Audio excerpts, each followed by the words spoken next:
What's going on, guys? Pete Nova here from the Face Off Sports Network. I am back. The NFL fantasy regular season is officially in the books. And you know what that means. We talked about it the last couple of weeks leading up into now week 18. We have the fantasy football best ball playoffs coming up. And so we're going to go over today some top tips and tricks, some strategy. And I do have a special guest, Sean Mitchell, right here, who I would say is probably one of those guys. If you've seen him on Twitter, he drafts a ton of best ball teams. He's constantly putting out a lot of content about best ball strategy. And so I figured, why not bring a guy on who's probably already drafted a ton of teams so far, who can definitely speak to it, because I've only drafted about one or two. So I'm going to go ahead and bring him up, and then we're going to get this show started. Hey. Sean, what's going on, man? How's it going, Pete? It's good, man. It's good. Appreciate you having me. Yeah, we've talked and we've interacted, right? We've never gotten a show together. We've tried. We've talked about it. We've talked a ton about trying to get a show going. So finally get to do one. Yeah. So super excited. So I appreciate you being flexible and jumping on. Absolutely. And excited to kind of go over today. So before we get into some of the draft scenarios, the clinching scenarios, what we're looking at week 18, and then the actual best ball playoffs, why don't you share a little bit about yourself and talk to us? How many teams have you drafted so far? Yeah, man, I'm, just like you, just a sports degenerate, best baller for the most part. Got into best ball probably 2016, 2017, back in the draft street days.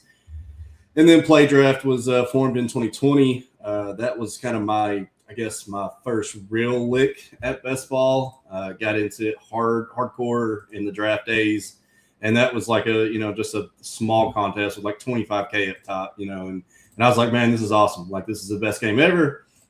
So been playing best ball ever since then. And obviously Play Draft was bought out by FanDuel, and then Underdog was created by the same owners operators that did draft, and now it's all over the place. So you got it on DraftKings, Drafters, so on and so forth. And but yeah, it's the best game that I've found. I got in really early, been one of the first ones to play it, I guess you would say, since way back day, and have been playing it ever since. And it's the only thing I play now, other than some DFS. But go ahead. Sorry. No.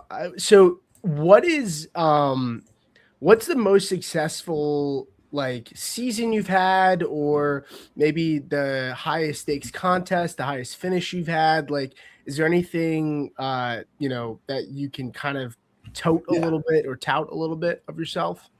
So first, I did make the finals in the Play Draft, but God, it was like 2021, and I can't remember exactly what place I finished. And again, it wasn't just huge money, so it's probably why I don't exactly remember. But sure. The first year of Underdog, in the very first BBM, I made that final. That was the year Justin Herzig won it. Nice. And I think I made like $2,500 or $3,000 that year. And I was just obviously automatically hooked. Then last year was probably my second best year. I want to say the year after that, I probably broke evenish. And then the year after that, I decided to max BBM 3, I believe it was. I think that was the year maybe Liam won it. It wasn't the Crane year. But anyway, I maxed it. Didn't have very good results. Realized that it's a lotto. Like, the BBM is the biggest lotto that you can play. Didn't have great results. So I decided to scale back, go into lower volume stuff. And then that's what I did last year. I drafted, probably 450 teams total, and had an 11th place finish in the puppy.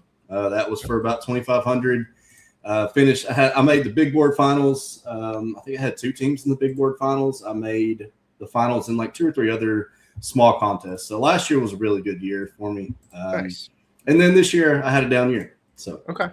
Yeah, I mean, the ebbs and flows of fantasy, right? Do you have any interest in getting into FFPC, or do you do any of the higher stakes, or is it really just Underdog? Maybe a little bit. I know you don't really do fast draft much, but there's also I'm mistaking the one that's it's red and blue. Shoot, I can't remember. Herzig just won like 200,000 on it. Drafters. Drafters, yeah. I Yeah. can't draft here in PA. They're Okay. not available, unfortunately. But do you Yeah. mainly stick to like drafters, DraftKings, Underdog? Do you have any desire to play in those higher stakes sites at like FFPC and those? I mean, I don't know. I guess the biggest thing for me is I want to get volume in. And honestly, you know, I think I was near 4K total this year. I think I have around 3,800 for all of my entries. I did like 568 drafts, and that was across Underdog, DraftKings, and drafters. Sure. So really, for me, it's more of just where I can get the most volume in. And honestly, I've just never really been on those sites. FPPC, the NFFC. I see it all the time. You know, Sure. I follow a lot of guys that play those, and a lot of them follow me too. I've just never really dove into it. Maybe I will next year. Maybe I'll see kind of more what that has to offer. Sure. I know that they've got best ball contests too. So, but again, it's just something that I've really never checked out, to be just flat out honest. Yeah. Cool, man. Well, yeah, appreciate you kind of going into it. I see Zach Linton's in the house. I see we have a couple people here on YouTube as well as Twitter. If you guys are not already following Sean, you can follow him at SMITCHELL17 over on X. And you can also follow his YouTube page as well. Sean, what is the name of your YouTube again? So it's Extend the Drive, XTD. You can go over there, www.youtube.com/@XTDBBL. So Extend the Drive, Best Ball Live. With that being said, you know, I plan to really dive a little bit further into the YouTube streaming this year. I jumped in really late last year, right before kind of kickoff, and I did a bunch of streams right up till week one, and then kind of jumped off. So yeah, definitely going to look to do some more of that, especially in the off season. Nice. And so we're going to shift gears here. I will do my own tout real quick in terms of just at least what I did this year. So crazy enough, I did not win I won one fantasy championship league this year in my managed leagues. That's it, which is honestly probably the worst year, which is kind of crazy because these were some of the best teams I had. I lost in a bunch of championships. Just some bad luck, but this was probably the best year I had in Bestball. Awesome. Now, I did most of my drafting. I'm not gonna lie. Last year I did a lot on Underdog.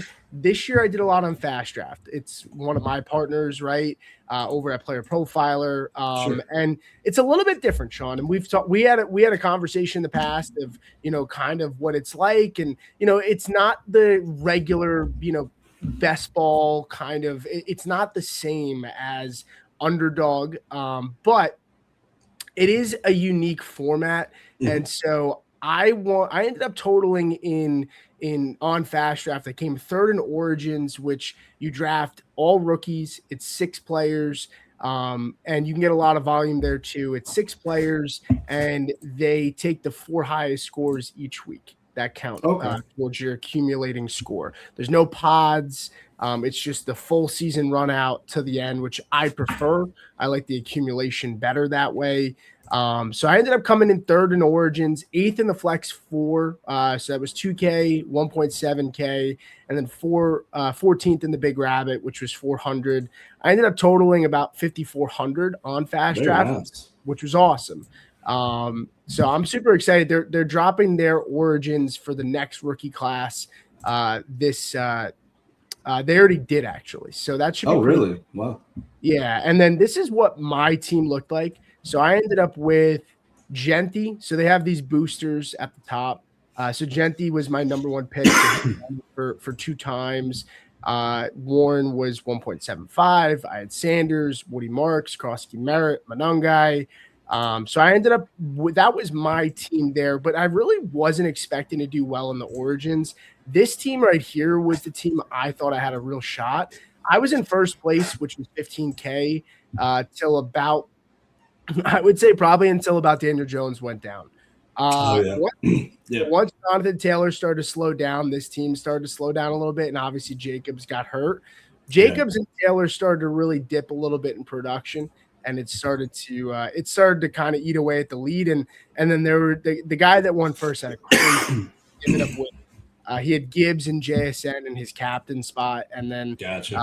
the second spot. But it was a good year for me, so that was exciting, and so excited to run it back and keep things going. But heck of a year, though, man. Heck of a year. Yeah, it was good, man. Honestly, I had a lot of fun. The drafts are fun. The platform's clean. So yeah, excited to see how they roll things out next year. But moving on to this best ball playoff format scenario. And if you guys are joining us, we are going to draft. When we do draft, it's going to be in the Mitten 2. So we used to do these a lot on these streams where we would let the audience know a time. And then once that timer hits, we're going to hit the enter, and we'll hope that we get in there with you guys. But before we do that, Sean, the important thing is there is a lot of things going on, and we want to talk about the bracket first, right? So on screen here, you laid it out on Twitter a little bit, and you talked about there's so much importance of stacking teams as well, and having a clear picture of really who you think is going to go to the Super Bowl, right? And before we can picture that, we also have to factor in there are some teams here on the bubble that might make it in here, right? You have the Steelers, right, and the Ravens, right, that are playing for their division, and you have the Panthers and the Buccaneers. So let's talk about those two games first, right? And let's start off with the Buccaneers and the Panthers game. Now, Panthers got the best of the Buccaneers the last time they played. This one's in Tampa. Tampa Bay has been absolutely terrible lately. And there is the crazy scenario that the Falcons could win again next week, and it won't even matter if Tampa wins, right? Because then the Panthers end up advancing either way, correct? That's correct. Yeah, they would still win the NFC South if the Falcons beat the Saints this weekend at home, which they are favored. Then Carolina, it would not matter. So if Tampa Bay did indeed beat Carolina, it wouldn't matter. Carolina would still win the division. So what are your expectations? I mean, if you're drafting today, are you drafting, there's a lot of times people try to take chances on teams that could be eliminated because the ADP is so cheap, right? I mean, Mike Evans, I drafted one time or two times, and Mike Evans was like the last pick or in the last round almost every time. Is that worth taking a chance on those for that potential upside of those players actually getting in? And if they do, that you're getting a couple round discount at the minimum on them. Right. Yeah. And honestly, you're not just taking a shot on them making the bowl, but you're also just taking the shot that they do make the playoffs. They make round one, and then they help you advance. So it's not like I would be doing a 4 or 5 player stack with a Carolina or a Tampa Bay. It's more of I would want to get 2 to 3 pieces, their best, obviously their most focal point of the offense, and then they would hopefully make the playoffs. And then in that first game, they help you get out of round one if they don't advance. And then it's ice on the cake if they make round 2 somehow. They end up going to round 2, and then another going to be playing the 1 seed, whoever it's going to be. But with that being said, you still have a chance, and if they do happen to make the Super Bowl, you're pretty much going to be, in the driver's seat if you have 6 or 7 pieces with the Super Bowl, the other side that you stacked. So, yeah, I mean, there is some merit. I'm not saying I'm doing it a ton. I'm doing it, whenever I first started drafting, there were some folks taking, and I even took some bucks, because I honestly thought they had a better shot of getting in at that point. Now, the Panthers are roughly like a 78% favorite to get into that spot. So I have started to draft a little bit of Panthers. I'm not, like I said, I'm not going nuts. I'm maybe taking 2 to 3. If I kind of get blocked out or boxed out on, some of the other NFC teams I would like to have with my AFC stacks, then I'll take them, but they're not definitely, I've only got, I've done 85 to 90 drafts so far in the Mitten 1 and Mitten 2, and I've maybe got like 3 or 4, stacks of them. Sure. So, okay. Yeah. That's the beauty of volume, right? Like you can take chances, especially when the contests aren't super expensive. Now, In the NFC, you have the one seed up for grabs right True. now, right? It's Seattle and the 49ers are the two teams vying for it at the moment, and they play each other, right? That's right. So they both play each other at 8 p.m. on Saturday. Seattle actually, if they were to tie, Seattle would end up moving on to the one Yes. seed. But in this scenario with these two teams, the one seed's obviously huge in that, yes, your players get to escape being eliminated, but you also miss an extra week of production from those guys. So while Christian McCaffrey feels like such a slam dunk pick, you want him, right? You're also possibly missing a week's worth of production for him. Now, how much does stuff like that factor into your drafting when you are looking at those kinds of players that might have a bye, like the Denver Broncos, who probably are going to have a bye. And then you see a lot of their players, they don't really have a lot of elite assets. So that's also part of it. But the 49ers do, and they have a lot of expensive pieces, and they're going pretty high. That's correct. Like, whenever I was more sure that Seattle would probably be the one, I was definitely taking some main stacks of the Niners. Like, I did have the Brocs, the Kittle, the CMC, and then Jennings or Pearsall or even a DeMarcus Robinson, But yeah, that is, I think, the biggest thing you're going to run into if you are doing that is you're spending a second pick probably on CMC. So I've seen people take him at the 1 still. His value just being, obviously if they don't get the 1 seed, his value of getting you to advance is going to be enormous right out of the gate. So the way I've kind of been playing that here lately, knowing now that there's, to preface that, just like you said, this game is in San Francisco. Seattle's favored. With that being said, Kittle is not 100%. It looks like he's going to play this week. That factors in a little bit. He's a big part of their offense too. San Fran's look really good, but the biggest thing is Seattle's defense is really, really good, really good. And that's probably why they're favored. Their offense is competent enough just to do enough. If their defense can hold the Niners to under 20 points, I think the Seahawks have a good chance at winning. So with that being said, I'm still kind of playing it as I think Seattle probably wins this game and still is the 1 seed. Okay. The only other caveat to that is that the Rams would also have a chance to move into that 5 seed with San Francisco loss as well. So that would shake up some things too, because I do think the Rams are going to win. I definitely think the Rams are going to win. They're favored by a touchdown or so. McVay's already said all of them are playing. They didn't like what he saw last week. So expect the Rams to come out, fully firing. Yeah, I mean, the Rams can't afford with the way they've been playing. They really can't afford to. On one end, you might say, yeah, they can afford to bench their guys, maybe give them a chance to cool off. On the other hand, I mean, you also want to see them maybe kind of have a momentum bounce back game. The Rams this week, I'm looking here, I want to see what the spread is. Yeah, I mean, they play the Cardinals. That you would hope is a get right game.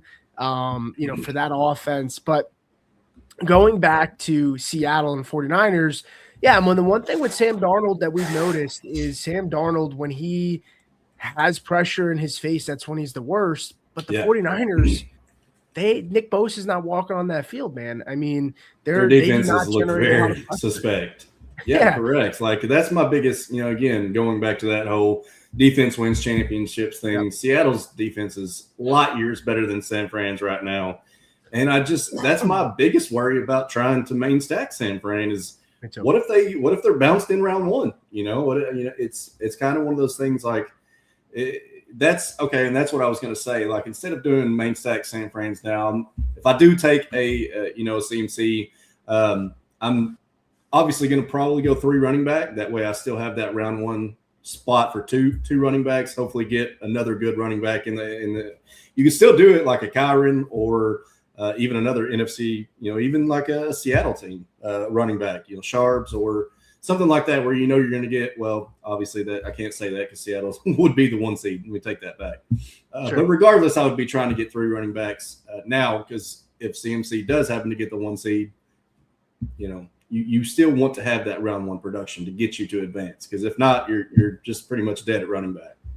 Yeah, because it's not an accumulator, right? And so No, because it's not an accumulator, which is a bummer. Because if it was, you could sit there and say, you know what? I mean, even the loss of not having CMC, the points above average that he's going to give you is so high that he's right, going to make up for it, the next week if he's there and if they make a run. I will say, outside of CMC, I've noticed that Ricky Pearsall doesn't go very high either. no, So, I mean, there are interesting ways. I'm not completely out on them because you draft, so much of volume on like something like the Mitten, right? I'm definitely going to have shares of them. I right, find that the NFC is kind of feels like the easier one to project. I really view it as a three-ish team race. I think it's for me, it's really between the Rams. I think it's between Seattle, and then I think it's really the 49ers. I think Philly is like fourth, but I mean, I got to tell you, man, like I don't think that offense, there's pieces there, but I don't think that offense is just getting it going. And while they have championship pedigree and all that, and I was high on them last year, right. I just don't see that team getting out of their own way. What do you make of the Eagles? Are they a team that you've seen value on in your drafts that you've done? Have they been a team? I mean, why don't I actually ask you this? What are the main stacks or main teams you've been stacking so far? I will say the Eagles are one, Okay. and mainly just because I feel like they're the only other team that have multiple pieces that are very, very good fantasy players, like Yeah. Saquon. Devonta Smith is able to go off at any time. AJ Brown is able to go off. Dallas Goedert has been really good lately, getting Yeah. touchdowns. So, just with that fact, knowing that they have more multiple pieces that you can stack with, Mhm. and they're kind of cheap. They're really Hurts is what, the fourth or fifth quarterback going off the board right now. Right. And I just know that the defense is going to, their defense is above average. I'll say they're not great, but they're Yeah, they're good. pretty They good. are a good defense. So with that being said, I just feel like whatever first matchup they're going to get, whether it be the Rams, whether it be the Niners or Seattle, I feel like they just stack up well against all three of those teams. Sure. And then, like I said, really it's more of just a lot of times when I have the 3 or the 4 pick, I can go, instead of taking a JSN where might not get first round production, I can take a Saquon, and then my very next pick I can take AJ Brown. So you could basically start your first 2 picks with the 2 best options on that team, and then as long as the room's cooperating with you, Hurts is going to be there your next pick. So I guess it's the ease of getting that stack is more of why I've probably leaned into it more. But I Sure. also just feel like their chances of getting out of round 1 are pretty fair. You know, and then let's get into this draft. Yeah. I this year, what I noticed in the little drafts that I did so far, it felt way more consolidated at the top of the first couple of rounds, Yeah. where it just felt like, yeah, you wanted the Lions last year because of that offense, because all their Mhm. premium assets. So a lot of them went. It was very, the first 4 rounds, like, if you wanted to stack that team, you needed to grab at least 2 or 3 players in the first 3 Right. rounds, or you were going to have a hard time filling out 4 guys unless you're adding like a Khalif Raymond or somebody really deep. Or Monty because he was hurt and he was really cheap because, so like you had still had Mahomes, you still had Lamar. Like there were so many teams that because of their pedigree, their pieces around them all kind of went decently high because people had more trust in those teams. What I noticed when I've drafted, and again, not nearly as much as you, so I'm curious your thoughts.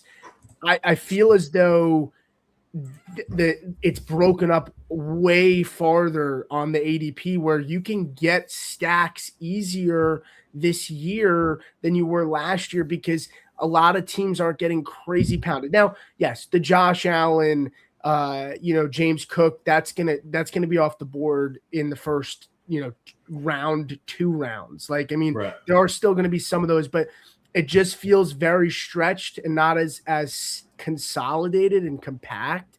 where it's easier to get stacks. Have you seen that as well, or has that been a Yeah, little bit of a difference? I agree. And I guess the other caveat to that is that most of the teams in the front are NFC. So, you've got Puka at the 1, CMC at the 2, JSN's going at 3, 4. And then it doesn't really start to get into the AFC until Josh Allen, James Cook. But apart from that, that's the other problem is that there's only really 3 teams being concentrated out of the AFC. And that is the Bills, the Jags, and then, of course, the Patriots. Everything is centered around those 3 teams. So that's what, to your point, saying that it's easier to kind of get some stacks is because you kind of see where the board's going after the first 2 rounds. You see where people are headed, and then that makes it a little bit easier for you to pivot. What have you already got? Is somebody behind you going to possibly be going for that same team? And then you can pivot off a little bit easier. I've felt it, it makes it a little bit easier to try to get some differential stacks in there. And again, I guess the more you kind of draft, you get the flow a little bit more. You learn where people are going to gravitate to a little easier. And, of course, you're going to have the eventual person that's going to take the off-the-wall pick that you were hoping that would be there, So Sure. It's just one of those things that you kind of got to go with the flow of the draft. Yeah. Well, and that's the big thing, too, is, I mean, there's – your plan can get ruined so quickly in these kinds of drafts that you have to be able to just pivot, and there's gonna be a lot of times you're like, yeah, I didn't expect to stack the Texans, but you know what, like it was there. Nico's, you know what I mean? So I get what you're saying. And to that point, like the Texans have been probably one of my favorite ones to kind of do a backdoor stack on because they are there and they do have so many good pieces. Because not only do you have like Jaden Higgins, Jalen Noel, even Christian Kirk, Schultz, but then you've got 2 running backs that they're going to utilize 2 running backs. Jawar Jordan is getting used with Woody Marks. Woody Marks cannot stay healthy for a full game, so there's just many ways you can get there with Houston, and I feel like they have a really strong defense. They have one of the best defenses in the league. Yeah, and I think that's the big thing too, is we're so focused on offense because we're drafting for fantasy that I think it gets forgotten that, look, defense time and time again is such an important factor in the playoffs. Yeah. So, all right, let's see, what do we got here? So if anybody in the chat does want to live draft with us, we're going to jump in the mitten 2. It is 2:34 Eastern time now. We will enter it at 2:35, so a minute from now, but you might be hearing this on delay. So 2:35 is when we will make sure to enter, and hopefully we get in there with you guys. And you want to chat real quick just about the AFC while we do that before we jump in? Yeah. Just like the seeding, Denver, they're 10, 12-point favorites now. The Chargers are sitting everybody. They're gonna be the 1 seed. They're gonna win this game. I think that's easily more said than done. Denver going to be the one. I think the only other 2 biggest things you got to watch for is now with the Chargers essentially tanking week 18, they're probably going to lose that game, obviously, to Denver. That's going to push them actually down to the 7 seed because I do think Buffalo probably wins. So it's more likely now that Buffalo faces Jacksonville and that New England gets the Chargers. So keep that in mind. Which would be pretty big. Let's enter now and then we'll wrap. Yeah. That's right. All right, I'm jumping in now. All right. All right. So yeah, it says we're still waiting for 3 in mind. So you want to show your screen on that, or you? Okay. Wait. I think I got in with you because it's waiting on 2 now. Yep. All right, we're waiting on 1 now. Perfect. Looks like we did get in. Yeah. It's usually pretty pretty easy to do it. I'm at the turn, and you're right in front of me too. So not right in front of me. Yeah. Pretty close. I prefer the turns. It's just the turns are tough because in something like this, like you talk about your plan getting screwed up, like so many guys can evaporate so quickly and like that you're hoping for to come back. But at the same time, you can also, get a stack pretty quickly because you can double tap a team.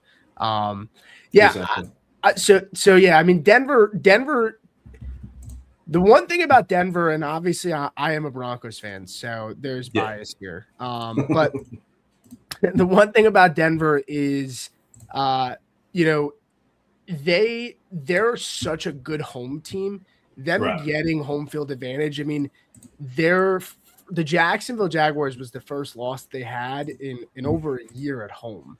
So that was the home field advantage is huge. You assume that Chargers, don't end up beating them unless something crazy happens. Honestly, the AFC, like you had mentioned, there it provides a lot of value because there's just such an unknown, for who's going to come out there. Yeah. I see you're on the clock there. Where are you starting? And I'll pick back up on that Broncos conversation afterwards, after you make a pick and we see where this is headed. Yeah, I'll start with JSN. Yeah, that's fair. That's fair. He went Cook. And just as I mentioned, I have been doing this a lot. I'm going to do it again because it's just the Eagles stack that makes too much sense at the turn there. You get both, really good parts of the offense in your first two picks. And then generally you can get that Eagles stack pretty easily. But that's another thing that I was going to say about, Denver being the one. Because I just have a really strong feeling that right now it's showing Pitt. Obviously we know that it's a win. It's a win, and winner goes and loser goes home with Pittsburgh and Baltimore. Lamar's practicing, but it is in Pittsburgh. Baltimore is currently sitting at about a field goal favorite on the road, which I think is kind of crazy, and I think it's more of just a recency bias thing. I think this game should probably be more of like a pick 'em. But I think either way, I think Houston probably beats either one.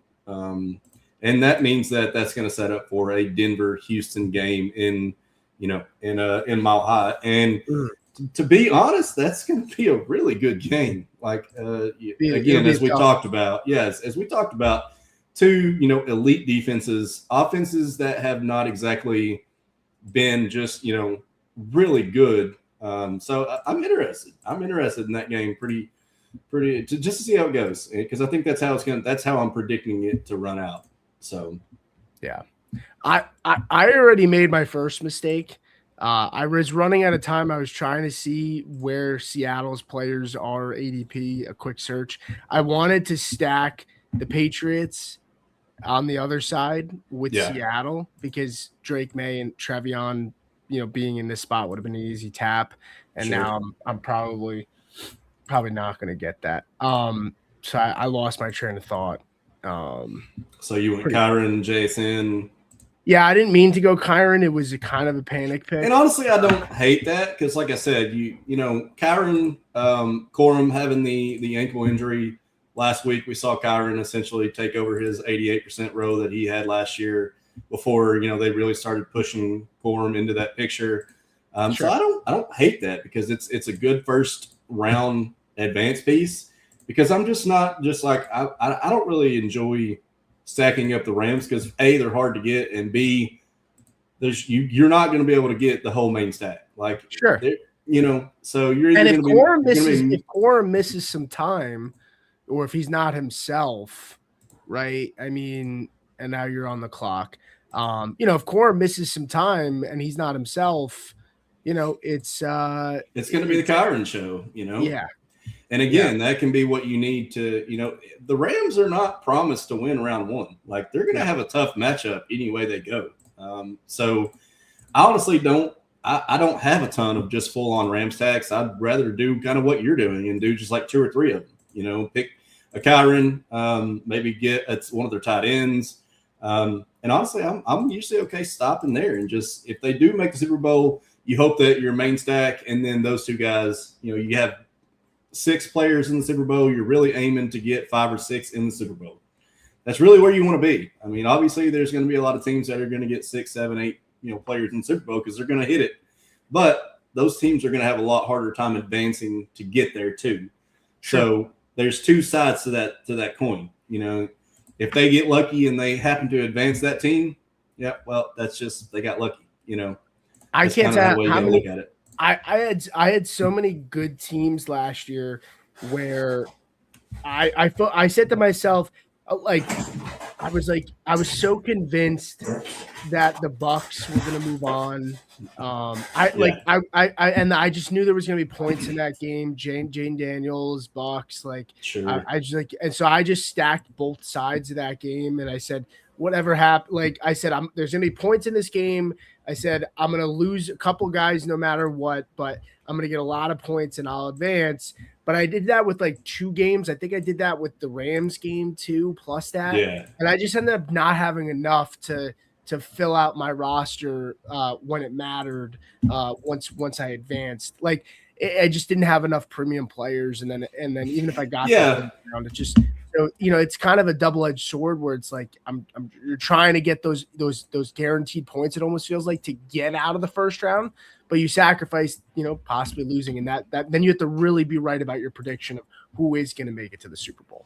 Right. And that's the other biggest thing. Obviously, I would never do a full stack with a 1 seed because you're dead. Like if, obviously if the rest of your roster does not just absolutely produce crazily, you're dead. I mean, that's all there is to it. I know I'm probably going to make some New England drafter unhappy here. Well, that's me. Maybe I won't go that way. You're gonna take Stevenson? No, I was going to take Hunter Henry, but I'm thinking I'm going to go a different route here, and I think I'm going to go with I don't want to go Houston, but I think I can backstack either Chargers or I mean, there's really it's already kind of blown up. If you want him, go for it. Oh, you already took it, so it didn't matter. Yeah, I just went ahead and I wanted to get another running back, period, because RJ Harvey's not going to play round 1. So that was more of an advanced piece with the Woody Marks. Obviously, I hope he gets to pair up, either against Baltimore or Pitt, and then either one of those, I'm totally fine with the running back matchup. So that was kind of the logic on that. I've got my 4 stack of Philly now. I could potentially go with the 5 and tack on Goddard if I want. A lot of the times people like to take Goddard. I don't know what it is, but I've had him snap from me more than probably any other than Hurts, because I've seen people just take Hurts when I've already got 2 or 3 pieces. I'm like, what are you going to do with him now? Like, I hate to say it, but you want your quarterback to be your main. You want your quarterback to be your main stack. Like, you are totally dead in the water.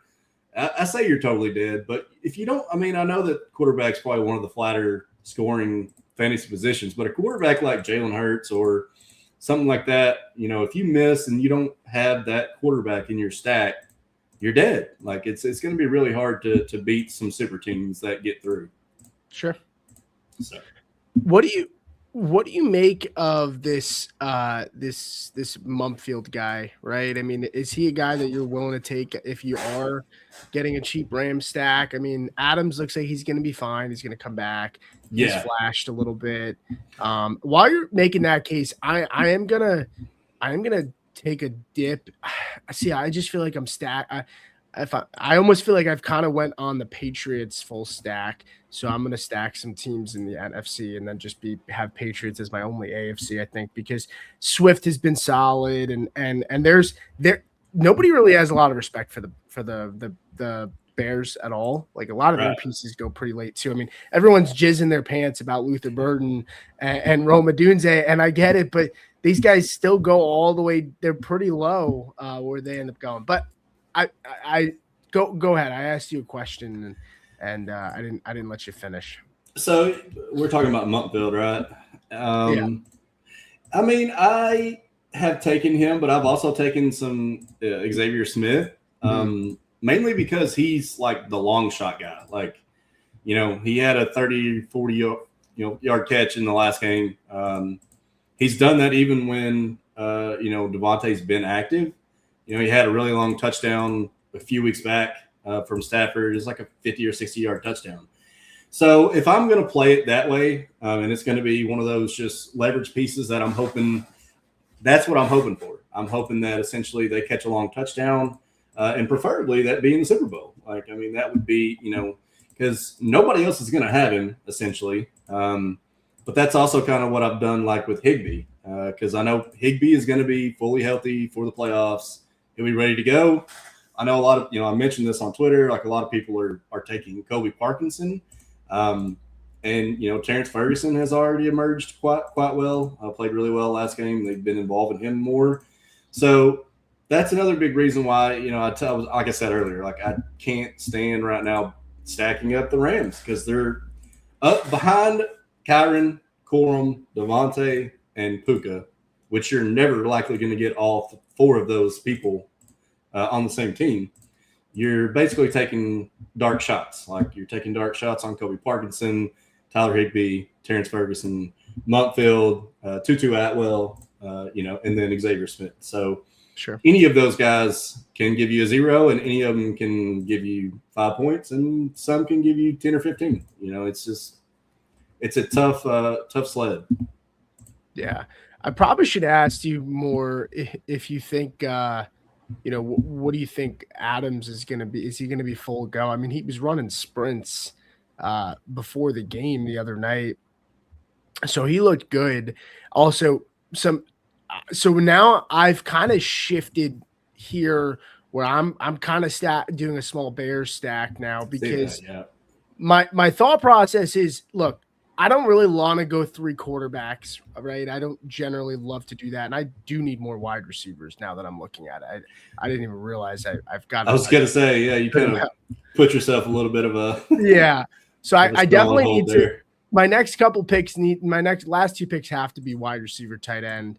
I thought about it. I was like Sam Darnold, like, yes, originally I was trying to stack Seattle, but I only ended up getting JSN and Kenneth Walker. I looked at Caleb and I said, I could get Caleb, I could get Burden, Swift, and I could even possibly get DJ Moore or Loveland. I think Loveland might be there. Yeah, Loveland's usually there. Nobody's. That's the funny thing, and I take Loveland in all of my Bear stacks. Kind of like whenever, if I start off with an AFC piece or 2, and then I can already tell that everybody's stacking up NFC, I gravitate to the Bears a lot. And yeah, I'm taking Loveland, Burden. I'm really not drafting a ton of DJ Moore. Like I feel like when Rome. And what returns, do you think about a Dunze though? Are you taking? That's what I'm drafting a lot of Rome. Okay. I'm just hoping that obviously his foot is good. Like he's missed 2 weeks now. I think he tried to play last week or the week before and then, aggravated it in warmups. I just don't know how healthy he's going to be, which is my only concern, really. But I do feel like if he comes back, Burden has obviously already carved out his role, and then Loveland's been coming on even stronger and stronger each week that Rome's missed. I just feel like DJ Moore could be one of the odd men out. He was kind of the odd man out for a while there when Rome was healthy. So I've taken some DJ Moore, but I'm definitely more heavily on those and Mononga, the running backs, because Swift is such an easy compliment right there at running back 2 that obviously if it's anything, it's an advanced piece. So I have found myself going that route quite a bit. Yeah, I ended up going Loveland over Rome at the end there. And that's fine. We can look at our team. We can look at our teams here, and we'll draft at least one more. I don't know how much time you have, but yeah, I'm good. Yeah, so let's take a look at the teams here really quick. I wish it would pull up on my screen. Usually it closes out. I don't know why it hasn't closed out. I was about to say, yeah, it might be easier to do the board. I don't know. Yeah, I'll just do the board here. There you go. Yeah. All right, so let's start off with yours first. So you go with the Eagle stack, which you talked about. So you went 1 quarterback. You typically go 1 quarterback. Right. Is that typically what you do? Well, yeah, and like again, if I'm starting Eagles, I'm going 1 quarterback if I get Hurts, obviously, because we already know that they're not the bye team, so they're going to get at least 1 or 2 full games, hopefully 2, and then if they make it that far, you're shooting for them to get, into the conference championship. And then obviously, ultimately, you're hoping for them to get in the Super Bowl. So yeah, I typically want to only go that 1 quarterback and then hope that he's the guy in the Super Bowl. It is a little, I've had some discussions with others about going 1 or 2 quarterback. I just think that you're taking up way too much positional upside if you go 2 quarterbacks. But I don't mind it if you do happen to find yourself in those situations where you've taken too many Denver, or you've taken too many Niners, or you've taken, and then you're taking one of those quarterbacks. I don't mind stacking up the other side. But I've done that with, like the Jags, or even with some of Houston and some of the NFC stacks.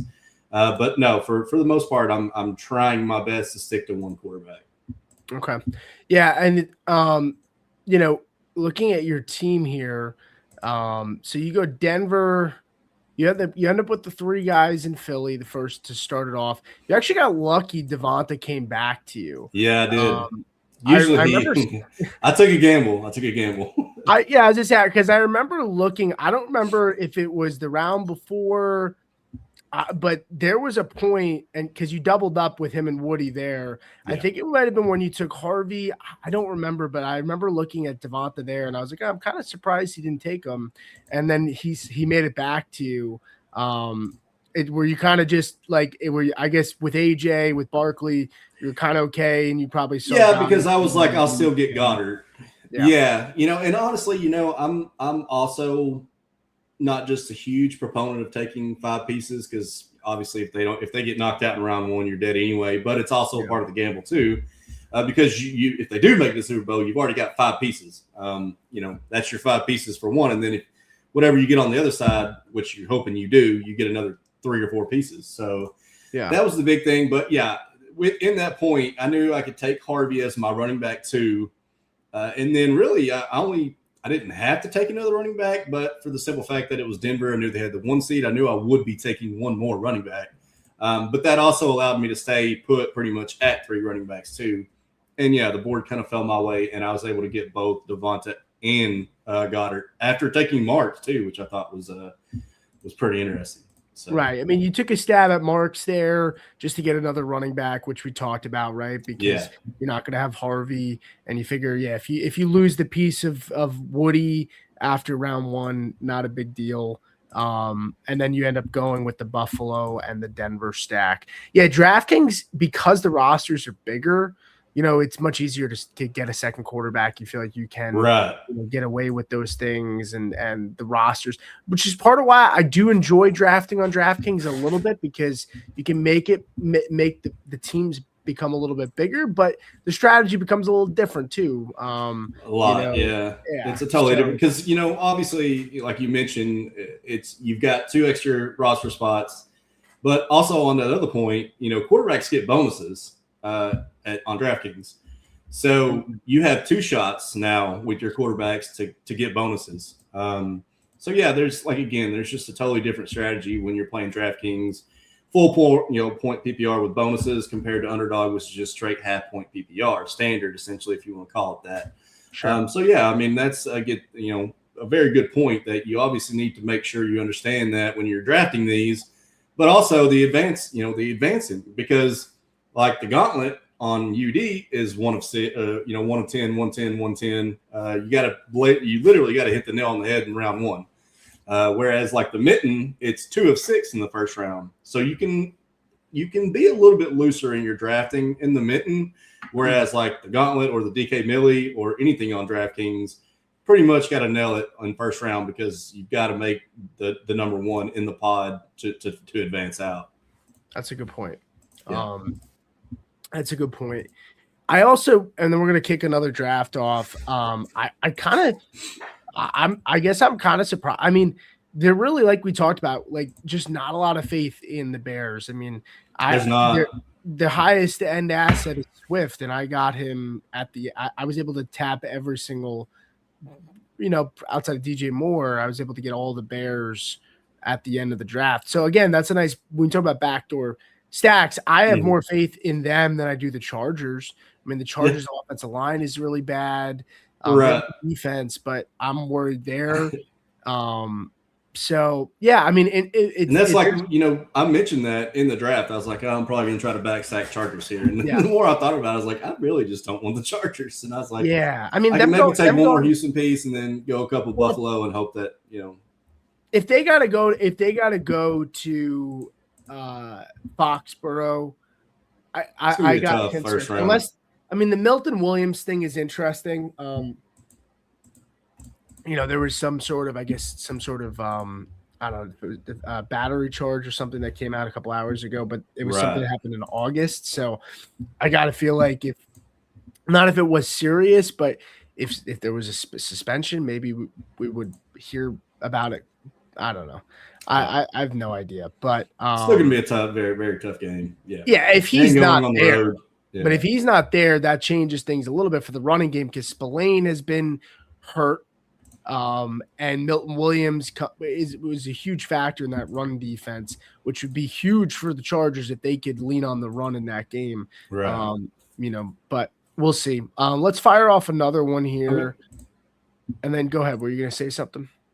No, I was going to say whenever you get ready, I'm ready to. I'm going to try to get into. So okay, all right, cool. Let's see. Why am I can't. Oh, here it is. I wish you could filter, yeah. Yeah. All right. Well, if anybody wants to join us, we're hopping in now. And I'm going to go ahead and confirm. Alrighty. One person. So I don't know if we got in or not. We are waiting now. Let's see if we got in. Looks like we might have. I think we did, yeah. A lot easier to get into these than looks like it's a lot easier to get into these than it is regular best ball contests for whatever reason. I'm not sure. But I honestly we used to have great luck. We used to last year, not this offseason, the year before, we used to draft best ball like we used to draft so many drafts on live. We used to have 4 of us. All 4 of us got in almost every time. Crazy. And we'd have people watching the show get in too. Now, it depends on what contest you're joining, right? Yeah, right. Some of them are hot. They fill really quick. Others, we could kind of wait and say, hey, look, this one doesn't always fill in like a second. So we join it, and if it takes like a minute or and a half to fill, then fine. But if we're coming in with 4 people, a good chance it'll fill soon. So right. Now taking a look here, let's see. Hoff said, I tried to getting a draft 4 times with you guys. It all failed. LOL. Sorry, buddy. And I was about to say, somehow we're 2 for 2 on getting in together, but yeah, not always the case. Sorry, man. All right, let's see. I went JSN last time. I don't want to go that route again. Josh Allen's gone, so it's like, it could go that route, but it's like, screw it. I'm going to take the chance of going the Rams. I know you said it's hard to stack them. I'm going to take the chance anyway. We'll see if I can. I think some people have gotten a little bit weary on them, and they have kind of stopped, in a sense, like trying to get them like hardcore. So, I mean, that's the other, like I said, the good thing is you can probably get at least 2 of the good pieces. Sometimes you can get lucky and get 3 with Stafford. But the other caveat to that is there's either one time you're not going to get Devontae Adams or you're not going to get Kyron, which I think are like, 2 of the most pivotal points of that stack.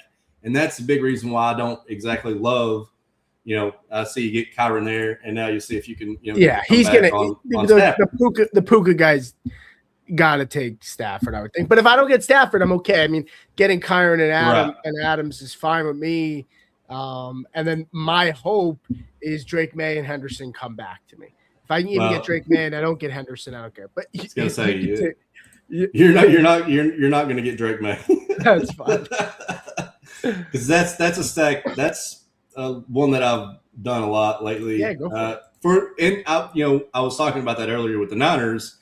Knowing now that there is a chance that it's a 50-50 at this point, I feel like, and he took Stafford from you. And see, that's the other part too. It's like that's the but again, going back to the whole Niners thing, I really do like starting CMC and then coming back with with Drake May and Travion, or Drake May and Diggs, and starting that big Patriot stack.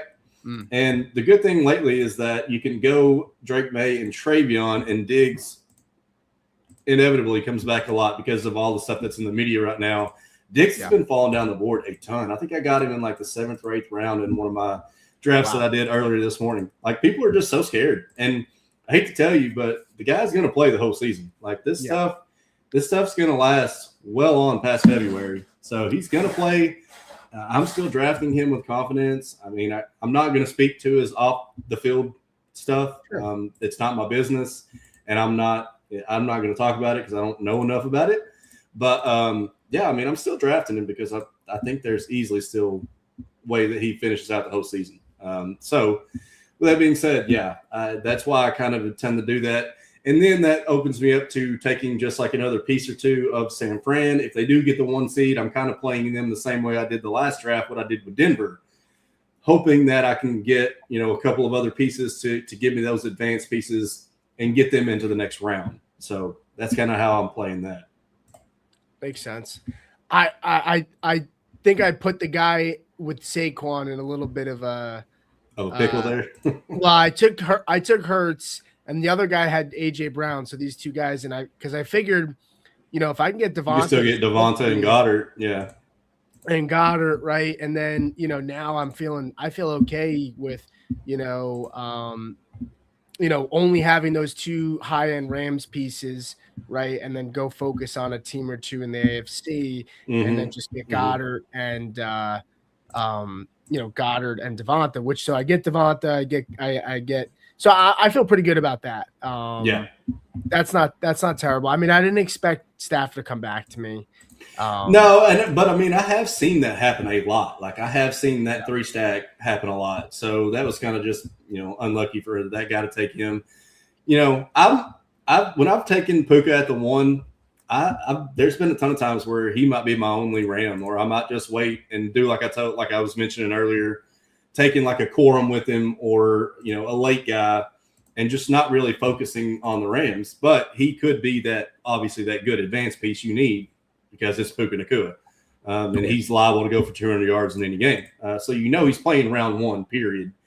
And for me, it just makes it easier to play him as an advanced piece in that scenario because of where he is ADP compared to all the other Rams. Sure. Yeah.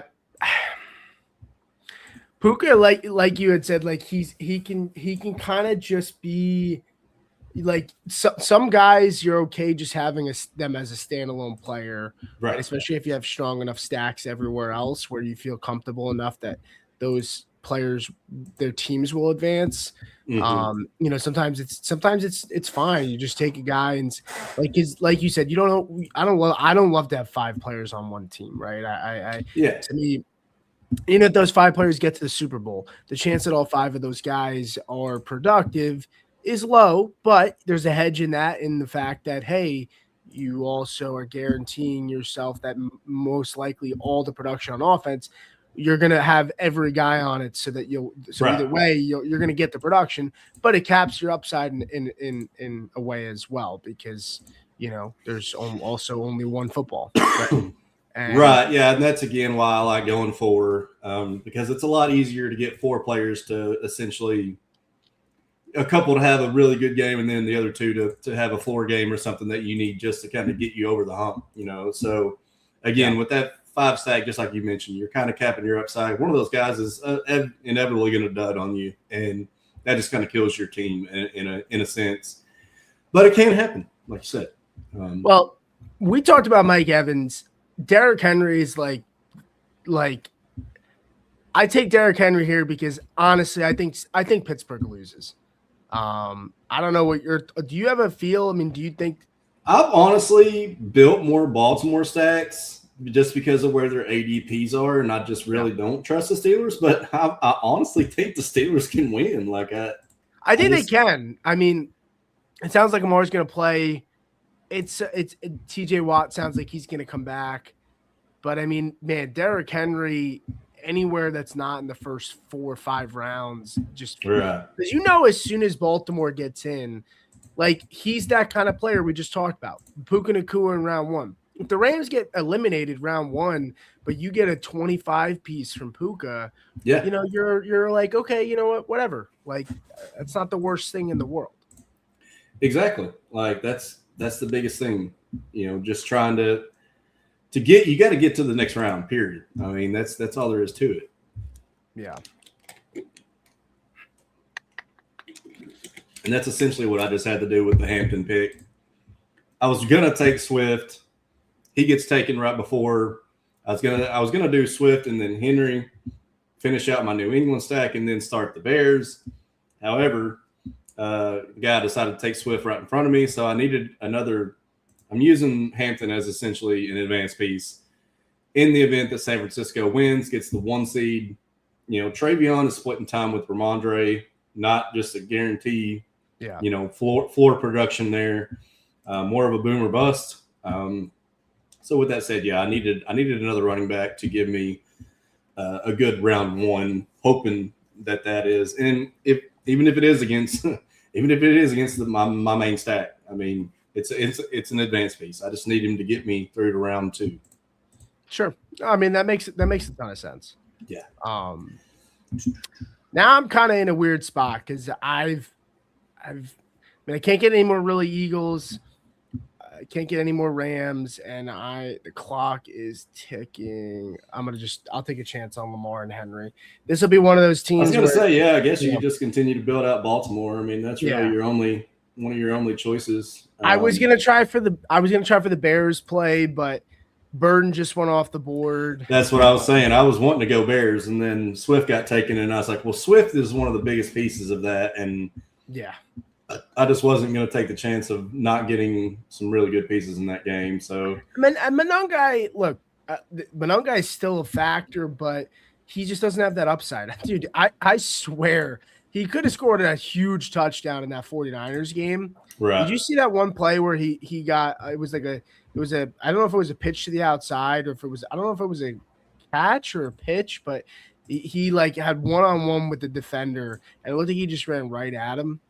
Right.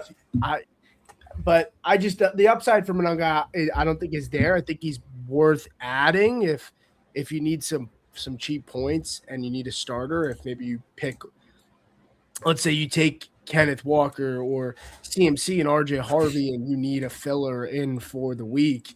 Maybe Mononga is a guy because you could probably get him with like their last pick. But yeah. That's true. Like, I mean, and that is the biggest, I guess, ambiguity with taking those two-headed backfields.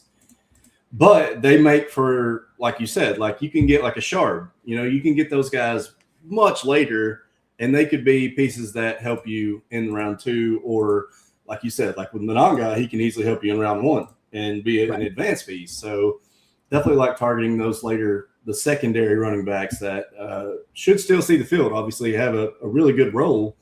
And you can take those guys as your third running back and help you get, kind of like I did with Hampton, but obviously Hampton is the lead back. So, yeah. But yeah, I totally agree with the way you just, stated that. Yeah. I wonder, J.K. Dobbins, he's definitely not, he said Super Bowl, right? So I don't even think.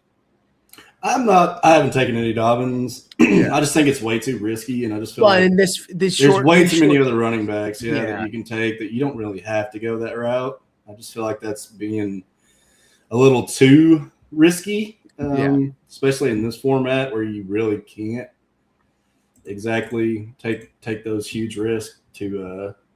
I mean, of course, if he happens to make it to the Super Bowl and he comes back. But I mean, what's the odds of that happening? Like less than 5%, less than 2%? I mean, unless he comes back earlier than they expected.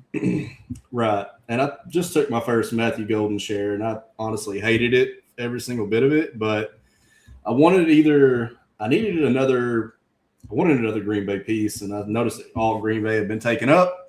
I was going to do Luke Musgrave, and then I was like, okay, well, he's splitting time with Josh Wiley. And I was like, what if Matthew Golden, for some reason, catches a long touchdown or something? I don't know. The Matthew Golden. Even though he's been non-existent I know. multiple weeks now. Honestly, it's crazy because I don't really feel like I saw a single Packers asset visually. My eyes did not see one. You just don't catch them. But like I saw it, I went to take – I was looking for Jaden Reed. And I was like, usually Jaden Reed is there in that 7th, 8th round. And I'm like, where's Jaden Reed? And then I just happened to click like 2 guys behind me, and I noticed he was stacking because I saw he just took Jordan Love, and I was like, oh, shit, he's taking Packers. And I was like, well, I'm still going to steal a couple pieces from you. I mean, Romeo Doubs was one that I wanted to get because he's just a good floor play can help me in round one more than anything. And then, that last pick, I just kind of took a flyer because I was like, you know what, leverage, and just what if he does something, Yeah, who knows? I ended up when I took Henry, right, and I just kind of had to take the back. I just for the life of me can't get around to stacking Chargers too much. I took Ladd at the end because I just said, you know what, like I'm not taking Rashad Bateman and putting more risk into that. I'm not taking any of the. I mean, and Ladd's a good advance piece. Like Ladd's Yeah, a really good advance piece. if he can put it together and maybe the time off for the starters, but you end up with you take McCaffrey, right? You get Henderson, Drake May, Diggs. So you get the three almost said Pittsburgh shows. You get the three Patriots, right? Then you get Jennings to add to your San Fran. You get Henry. So you end up going with 4 Patriots, 2 San Francisco guys. So a 2-teamer stack there. And then a 2-teamer stack with the Packers. And then you kind of just took 2 flyers on Hampton and Shaheed, right? Yeah. And my line of thinking on Shaheed is, if I am playing this as San Francisco is the one, that Shaheed's going to be an advanced piece in round one, so played it that way, thinking that he could help me get to the Niners in round 2. Is kind of the way I was thinking about that and the way I was telling the story in my head. I was like, okay, I'm already playing this with the CMC and Jennings as if San Francisco is going to be the one, and I'm probably not going to have them in round 1. So I was like, the best leverage piece that I could do to get somebody or this team out of round 1 is to take Seahawk. That's going to end up playing round 1. And man, it would be so nice to know who the 49ers are playing because that secondary that pass defense is so bad, man. Yeah, and like I said, at the moment, if everything goes directly right now, it'll be Carolina, but they could potentially fall into the 6th seed and be playing Philly. So that's, again, one of those, I know we talked about it earlier about the Eagles, but if they happen to land playing San Fran first game, I definitely like their chances against that defense, and especially with, all of their pieces that they have on offense. Yeah, it's scary though, man. Like it is. Thinking about the 49ers, if they can exploit that, if they can exploit the Eagles, like what do you think? I guess 49ers defense is so bad. So you sit there and you say to yourself, well, lean on Saquon. That's a game. But even against a bad 49ers defense, what is the most points we could see the Eagles even score in a game like that? Is 30 in the realm of possibility for them? I was going to say 28. I thought, in my head, I was like 21 to 28 seems logical that they could put up and win the game. Yeah. I do think that they possibly would need to put up 30 plus because I feel like San Fran's probably going to score. Brock Purdy's been way too good. Kittle comes back and is fully healthy. They've got all their pieces. Pearsall is finally looking. Pearsall he's a day-to-day player, but yeah, he's healthy. Healthy-ish, whatever you want to call it. But yeah, I just feel like there is definitely a chance that Philly will have to score 35 if they want to win that game. So yeah, that could actually work out in the favor, obviously, of those Eagles stacks too. So yeah. Well, look, it was great doing the show. I'm sure we're going to draft a bunch more teams on here. Happy to have you back on at some point. Absolutely. Before we close out, let the people know who is still watching, where they can find you. Yeah, you can find me over on Twitter at smitchell17. You can find me on YouTube again, youtube.com/@extendthedrive, XTDBBL, Extend the Drive, Bestball Live. Awesome. Well, Sean, thank you so much. Thank you, everybody, for the support, watching the show. We will be back. I'll probably be back at some point this week. Enjoy the New Year's. Stay safe, and we'll see you guys next time.